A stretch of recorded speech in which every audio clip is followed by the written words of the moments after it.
श्री साई पदयात्रा राजमाता ग्रुपच्या वतीने निघालेली शिर्डी पायी पदयात्रा सध्या मार्गस्थ असून श्रद्धा, सेवा आणि साई भक्तीचा अनोखा संगम या यात्रेत पाहायला मिळतोय।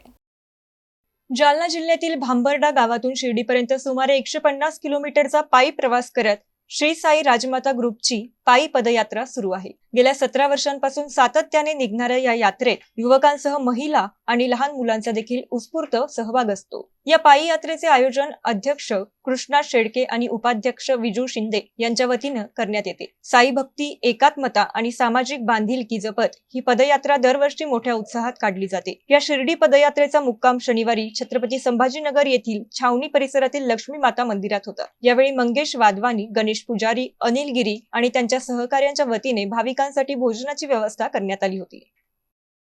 आमची पूर्वी भगवादळ प्रतिष्ठानची पालखी जात होती औरंगाबाद ते शिर्डी, पण आता आमची काही कारणामुळे खंडित झाली, तर त्याच्यामुळे आता आम्ही भांबर्ड्याच्या साई पालखीची सेवा करतो। त्याच्यात आम्ही सगळे भगवादळ मित्रमंडळ आहेत, आटलक साहेब आहेत, गणेश पुजारी आहे, आपले काका आहेत, सगळे असे मित्रपरिवार म्हणून आम्ही ही सेवा करतो। आणि ही सेवा म्हणून आहे, आणि मी एकटा नाही करते, सगळे मिळून करतो आमचं भगवादळ। आपली गेल्या 17 वर्षापासून चालत आलेली ही परंपरा आहे। आपण येतो भांबर्डा छत्रपती संभाजीनगर जिल्ह्यापासून तर शिर्डीपर्यंत आपले 150 किलोमीटरचा रन आहे। गेल्या 17 वर्षापासून चालत आलेली ही परंपरा आहे आणि इथं थांबायचं कारण आहे आदिमाया शक्तीचा एक आशीर्वाद आहे आणि विशेष ते आपल्या मंगेश भाऊच्या वतीने त्या आदिमाया शक्तीने आम्हाला इथं थांबून घेतलेलं आहे। गेल्या 18 वर्षी जी घटना आमच्याकडे झाली होती आमच्या पालिकेला, ती मंगेश भाऊच्या वतीने ती एक प्रसाद म्हणून त्यांना आणि आमच्या पालिकेला भेटलेला आहे। या आदिमाया शक्तीचा एवढा मोठा आशीर्वाद आहे आम्हाला। गेल्या 17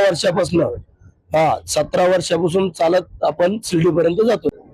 17 वर्षापासूनचा प्रवास आहे आणि पहिल्या वर्षापासून आमचे 3 मित्रापासून आम्ही पालखी सुरुवात केलेली होती आणि 17 वर्ष बाबांनी हे पूर्ण करून घेतलं आमच्याकडून आणि अजून सुद्धा अनेक वर्षापर्यंत ही पालखी चालत राहणार। ही परंपरा जोपर्यंत बाबांची कृपा राहील तोपर्यंत परंपरा ही खंडित होणार नाही आणि लोकसंख्या बाबांचे भक्त वाढतच राहणार आणि ही परंपरा कायमस्वरूपी साईबाबाच्या कृपेने आमची चालू राहणार भांबर्डा ते शिर्डीपर्यंत।